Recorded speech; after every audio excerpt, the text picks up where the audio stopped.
Imagine having to sleep with a snake for money. Yes. That was the story of Amanda, the young lady whose love for her daughter has compelled her to sleep with a snake for money.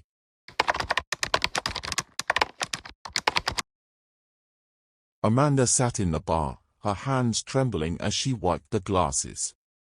The air was filled with smoke and loud chatter, but all she could think about was how she had ended up here. Her life had turned upside down ever since Kaydee, the father of her 3-year-old daughter, Chinaza, left them without a word. Now, she struggled every day to make ends meet, barely able to keep food on the table for her little girl. She had tried everything, working double shifts, borrowing money from friends, even asking for help from her Aunt Ngozi. But nothing was enough.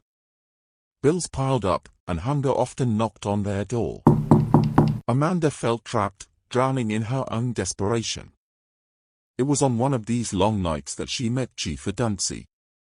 He was an influential businessman, known for his wealth and his strange reputation.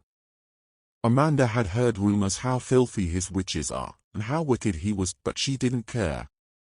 What caught her attention was the way he watched her from across the bar. His eyes were cold, but they held a kind of power that sent a shiver down her spine. "Amanda," he called out, his voice deep and smooth. Her heart skipped a beat. How did he know her name? She had never met him before. He smiled slightly, as if he knew she was going to approach him. "Come," he said, gesturing to the seat next to him. With a mix of curiosity and unease, Amanda walked over and sat down. He ordered drinks for them both, and they began to talk. He was charming, his words soft but persuasive. He talked about his wealth, his business, and his power. But as the conversation continued, it took an unexpected turn. "I have something that can help you," Chief Adunsi said, leaning in closer. "I know you are struggling, Amanda. I can see it in your eyes. But I can offer you a way out, one that will take care of your problems for good." Amanda raised an eyebrow. "What do you mean?" Chief Adunsi's smile grew wider. "I have a snake, Ojiji. It's not just any snake. It's special. It has powers that no one understands. Powers that have protected me and made me rich." Amanda felt a chill run through her. The rumors she had heard about the chief and his strange ways suddenly made sense. "You want me to, what?" she asked, her voice trembling. Chief Adunsi's eyes locked onto hers, and for a moment, it felt like the world around them disappeared. "I want you to spend a night and sleep with Ojiji," he said softly. "It will bring you prosperity, protection, everything you need. In return, I will give you a stipend every month. You won't have to worry about money ever again." Amanda's mind spun. This was crazy. A snake? The idea was impossible, and yet, the offer hung in the air like a lifeline. She thought of Chinaza, her little girl, who needed her. The money, the security, this could be the answer to all her problems. But Amanda hesitated. "What does the snake want from me?" Chief Adunsi's gaze hardened, but his voice remained smooth. "Ojiji only asks for one thing, your company. It will protect you, keep you safe, and in return, you will be taken care of." Amanda felt a knot tighten in her stomach. She couldn't explain why, but something about his words felt wrong. Still, the promise of financial security for Chinaza's future weighed heavily on her. She needed this. She had no other choice. "I'll think about it," she said, her voice barely above a whisper. Chief Adunsi nodded, satisfied. "Take your time. But remember, opportunities like this don't come often." That night, as Amanda walked home, her mind raced. She couldn't stop thinking about what he had said. The offer seemed too good to be true. But how much was she willing to sacrifice to give her daughter a better life? She tried to shake the thoughts from her mind, but they stuck to her like a shadow, growing darker with each passing hour. At home, Amanda lay in bed beside Chinaza, her mind a whirlwind of fear and hope. Was this really the answer she had been searching for? Could she really go through with it? For days, Amanda battled with herself. She didn't want to believe what Chief Adunsi had said. She didn't want to think that she could make such a terrible choice. But the more she thought about it, the more she realized she had no other option. Desperation was a powerful thing. Finally, she made up her mind. She had to do it. For Chinaza. She met Chief Adunsi again, this time with a resolve that surprised even her. "I'll do it," she said, her voice steady despite the fear that clawed at her insides. Chief Adunsi's eyes gleamed with satisfaction. "Good," he said. "Be at my mansion tonight. The snake is waiting." That night, as she entered the mansion, Amanda's heart pounded in her chest. She felt like she was walking into a nightmare. But for Chinaza, she would do anything. The room she entered was dark, save for the faint glow of a lamp casting strange shadows on the walls. In the corner of the room, Ojiji lay coiled, its dark eyes watching her. Chief Adunsi gave her the silver chain to wear. "This will protect you," he said, his voice eerily calm. As Amanda walked toward the snake, her body trembled. She had no idea what to expect. But one thing was certain, her life would never be the same again. The room felt colder as Amanda stepped closer to Ojiji, the massive snake coiled in the corner. Its dark eyes popped out in the dim light, staring directly at her. A strange chill ran through her body as she hesitated. It was a beautiful creature, its scales shimmered like silver under the light, and there was something hypnotic about the way it moved. Chief Adunsi watched her silently from the door, his arms crossed, a knowing smile playing on his lips. "Don't be afraid," he said. "Ojiji will not harm you. It is not a snake like any other." Amanda's heart was racing. She could hear the blood pounding in her ears as she stood frozen, unsure of what to do. She had thought about this moment for days, but now that she was here, she didn't know if she could go through with it.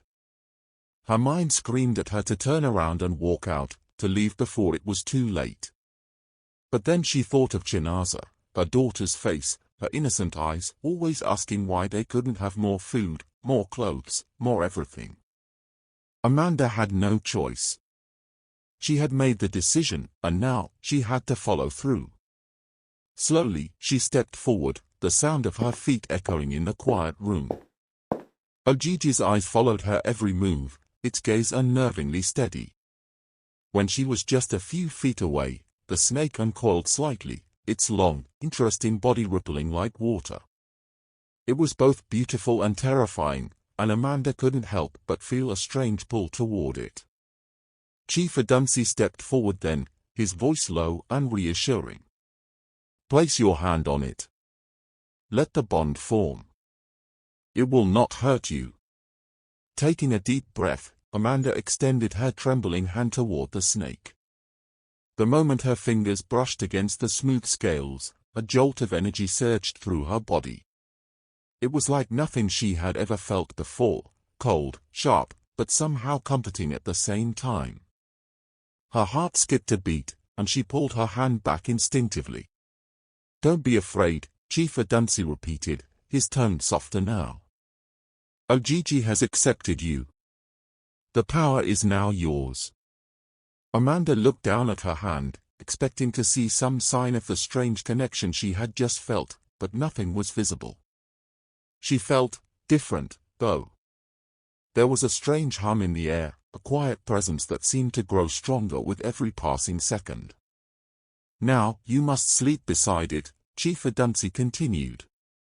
"The bond will be complete when you share a night with Ojiji. That's when you'll truly feel its power." Amanda's stomach turned, but she nodded. She had come this far, and she couldn't back out now. As Chief Adunsi left the room, he gave her one final look, almost like a warning. Do not fear what you do not understand. This is for your future. The door clicked shut behind him, leaving Amanda alone with the snake. The room felt even colder now, and Amanda pulled the thin blanket tighter around her shoulders as she sat beside Ojiji. The snake remained still, its eyes locked on hers. The silence in the room was oppressive, and she could feel every minute passing like hours. Her mind raced with thoughts of what was happening. What was this power? How could a snake be so important? She closed her eyes, trying to sleep, but she couldn't shake the feeling that something was watching her. She opened her eyes again, and the snake was moving, slowly, almost lazily. Its tongue flicked in and out of its mouth, and Amanda felt her heartbeat quicken. And slowly, Ojiji crawled into here, leaving a sensation only her could comprehend. Suddenly, she heard it, a soft whisper in the air, as if the room itself was speaking to her. The voice was low, almost unintelligible, but the words seemed to echo in her mind. It is done. You are mine. We are one. Her blood ran cold, and her skin prickled with fear. Was this real? Was the snake speaking to her? Her mind spun, trying to make sense of what was happening. But before she could process anything, she felt a wave of exhaustion wash over her. Her eyelids grew heavy, and soon, she drifted off to sleep. The night passed in a blur. When Amanda woke up, the sun was just beginning to rise, casting a pale light across the room. The snake was gone. She looked around frantically, but there was no sign of it. Her heart raced as she wondered if it had all been a dream, if everything she had just experienced was just a figment of her imagination. Then, she felt something strange. It was like an energy coursing through her veins, a warmth that spread from her chest to her limbs. She felt powerful.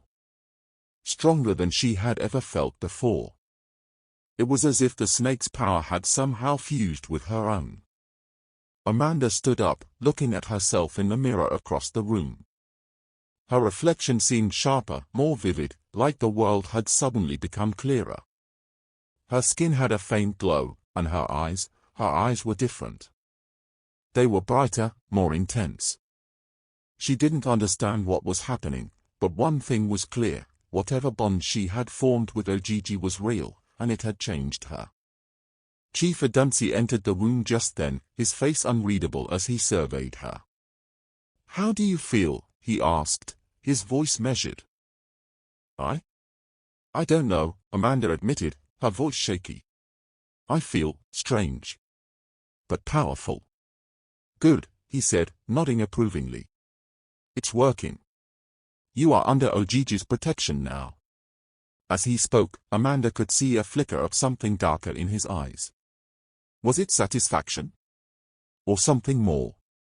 She couldn't tell, but it made her uneasy. The strange feeling inside her didn't fade, and as the days passed, Amanda began to notice changes. She felt more confident, more in control. But along with these changes came a creeping sense of fear. What was the true cost of this power? What did Chief Adunsi really want from her? Her mind raced with questions, but one thing was certain, she had made a deal with something she didn't fully understand. And now, she had no way out. The days following Amanda's bond with Ojiji were a blur. She felt the changes in her body and mind, a mix of power and fear, every moment leaving her with more questions than answers. At first, it seemed like a blessing, she was no longer struggling to make ends meet. Chief Adunsi kept his promise, depositing a substantial sum into her account every month. But the unease never left her. The snake, Ojiji, was always there in her thoughts, its silent presence haunting her even when she was miles away from it. Amanda had always been proud of her independence, but now, she felt like a puppet on a string. The more she used the power she had gained from the snake, the more she felt trapped. It was as if Ojiji's influence was growing stronger, consuming her from the inside. She began to notice small things, her reflection in mirrors, the way she moved, the way people looked at her, it was all different. She was changing, in ways that scared her. One evening, as Amanda sat in her small apartment, holding Chinaza in her arms, she couldn't shake the feeling that something was off. The little girl, her innocent face resting against Amanda's chest, seemed to be aware of the change as well. She had started saying things that didn't seem to make sense. And sometimes, she'd say things that made Amanda's heart stop. "Mama," Chinaza said one night as they sat on the couch, "the snake is watching us." Amanda froze. "What do you mean, Chinaza?" she asked, trying to sound calm. Chinaza blinked up at her, her expression serious beyond her years. "The snake in the house. It's always watching." Amanda felt her blood run cold. She had never told Chinaza about Ojiji. How could she know? Before Amanda could say anything, her phone buzzed on the table. It was a message from Chief Adunsi. "It's time for you to meet with Ojiji again. Don't forget your place, Amanda. You belong to him now." Her fingers trembled as she read the words. The guilt she had buried deep inside was starting to claw its way to the surface. She had thought she could handle the power, that it would be enough to provide for Chinaza, but now she was beginning to question everything. What had she really signed up for? Was this power worth the cost?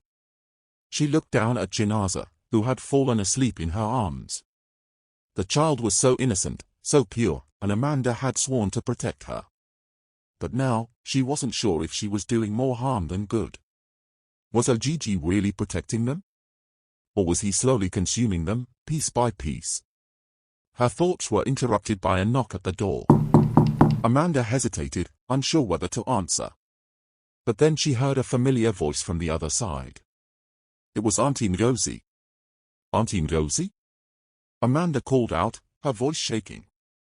The door opened, and the older woman stepped inside, her face filled with concern. "Amanda, my dear, something is wrong. I can feel it. You've changed. Your eyes, they are different." Amanda stepped back, suddenly defensive. "What do you mean?" "I'm just fine." Auntie Ngozi shook her head. "No, child. This isn't you. I've known you since you were a little girl, and I can see it. You're not the same anymore. Tell me, what's going on? What has happened?" Amanda bit her lip, unsure of how to explain. How could she tell Auntie Ngozi about the snake? About Chief Adunsi and the deal she had made? She couldn't. She didn't want to burden her, and she certainly didn't want to face the disappointment in Auntie Ngozi's eyes. Instead, she shrugged and forced a smile. "I'm fine, Auntie. Really." But Auntie Ngozi wasn't fooled. She stepped closer, lowering her voice. "Amanda, listen to me. Whatever you're involved in, it's not worth it. You have to let go before it's too late. This is not the way." Amanda's heart pounded in her chest. She felt the weight of her aunt's words, but she couldn't back out now. The power was too strong. And the money, the security, the promise of a better future for Chinaza, she couldn't let go of it all. Not now. "I can't," Amanda whispered, her voice barely audible. "I need this, Auntie. For Chinaza." Auntie Ngozi stared at her for a long moment, her expression a mix of sadness and concern. "I understand your love for her, but this will destroy you, Amanda. You have to stop." But Amanda shook her head, stepping away from her aunt. "I can't. I've already made my choice." The silence in the room was deafening. Auntie Ngozi sighed deeply, and for a moment, it seemed as though she was going to say something else, but she simply shook her head. "You're a grown woman, Amanda. I can't stop you. But remember this, nothing is ever free. You will have to pay the price sooner or later." With that, she turned and left, leaving Amanda standing in the quiet apartment, her heart heavy with doubt. As the door clicked shut, Amanda's phone buzzed again. Another message from Chief Adunsi. "Tonight, you will meet Ojiji again. Be ready. Your loyalty is being tested." The words made Amanda's skin crawl. She didn't understand why she was being tested. She had done everything Chief Adunsi had asked, and yet, the feeling of unease only deepened. What was Ojiji really doing to her? What was the snake's true purpose? That night, Amanda once again found herself in the room with Ojiji. But this time, something was different. As she approached the snake, she could feel the tension in the air. The snake, usually still and calm, was restless. Its eyes glowed with an intensity, and Amanda felt a shiver run down her spine. "You have come," Chief Adunsi said from behind her, his voice cold and distant. "Now, prove your loyalty." Before Amanda could react, she felt a sharp pain in her chest, as though something was twisting inside her. She gasped, clutching her heart, but it didn't stop. The pain grew, searing through her body, until she could no longer breathe. She collapsed to her knees, her vision blurring. "Ojiji has accepted you," Chief Adunsi's voice echoed in her mind. "But now, it will take what is owed." In that moment, Amanda realized the true cost of her power. The price wasn't just her soul, it was everything she had ever loved. As the darkness consumed her, Amanda understood, she had made a deal with something dangerous than she could ever have imagined. Amanda awoke with a start, gasping for air as if she had been drowning. Her body trembled, her chest still aching from the strange, sharp pain that had taken hold of her earlier. The room was dark, and for a moment, she wasn't sure where she was. She could hear the faint rustling of the snake, Ojiji, somewhere in the shadows, and the chill of the room sent a shiver through her. Chief Adunsi's words still echoed in her mind, like an ominous warning. "It will take what is owed." She sat up, her hands shaking as she wiped sweat from her forehead. She had felt the power coursing through her, but now, after the intense pain, she felt weaker than ever. The strange sensation in her chest had not gone away. It was as if something inside her had been broken, leaving behind an emptiness that she couldn't shake off. She looked around the room, eyes darting toward the large cage where Ojiji had been kept. But the snake was nowhere to be seen. The cage door was wide open. Panic surged through Amanda as she jumped to her feet, her mind racing. "Where is the snake?" She hurriedly searched the room, but it was no use. Ojiji had vanished, and with it, the strange connection she had felt. The power that had made her feel invincible now felt like a curse. The air was thick with silence, and the weight of it pressed down on her chest. Amanda rushed out of the room, desperate. She ran through the empty halls of Chief Adunsi's mansion, her feet echoing in the stillness. She didn't know where she was going, but she had to find the snake. She had to understand what was happening to her. Suddenly, she heard footsteps behind her. She turned, her heart racing, and found Chief Adunsi standing in the doorway, his face as cold.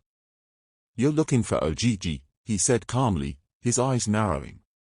"It's gone. You won't find it." Amanda froze. "What do you mean, it's gone?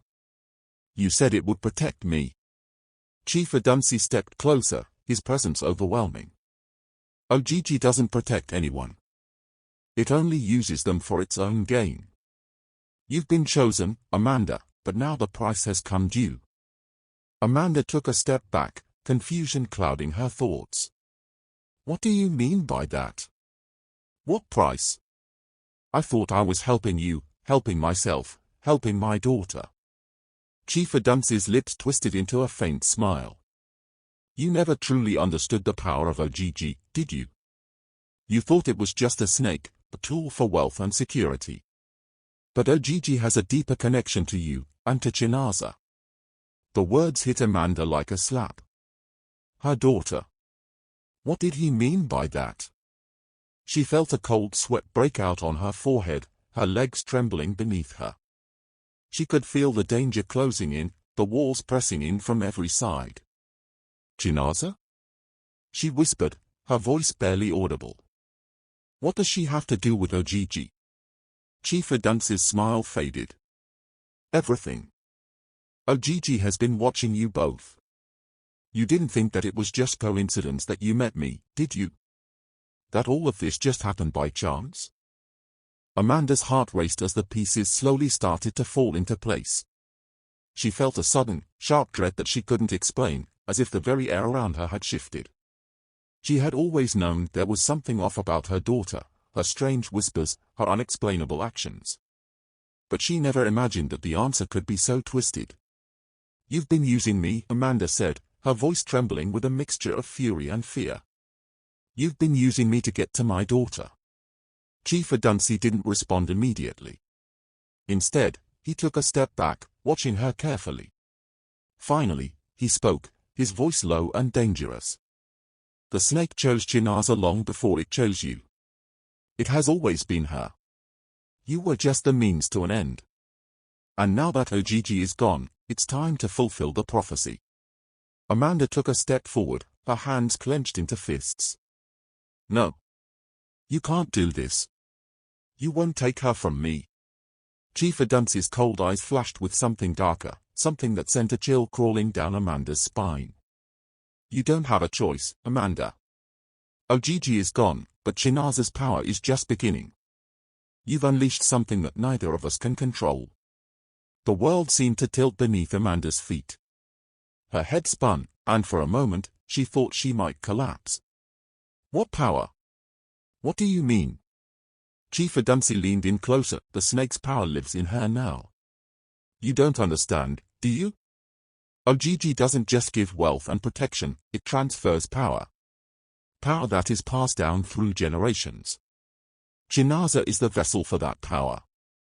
And once it fully awakens, there will be no stopping it." Amanda's heart beat in her chest, her mind racing. She couldn't breathe.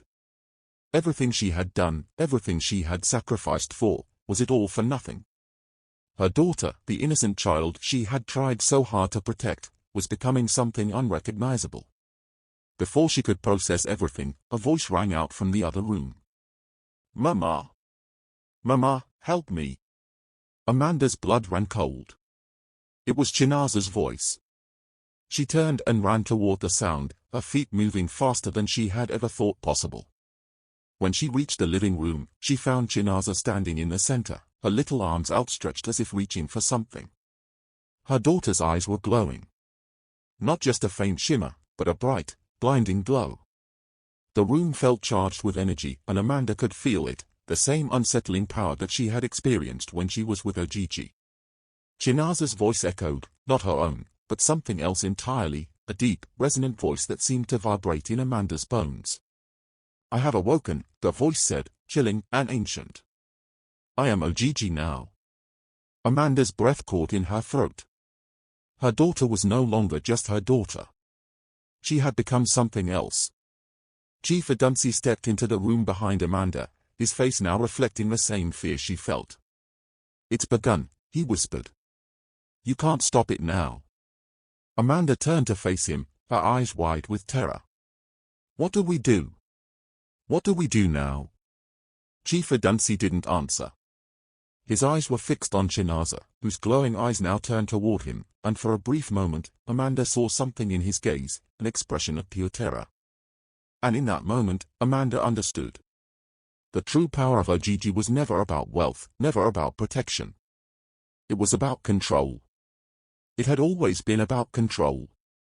And now, it was Chinaza who was in control. With that realization, Amanda knew that the battle for her daughter's soul had only just begun. She realized the consequences of her actions, which was too late to undo, and this is how Ojiji took power of the lives of their family. What did you learn from this story?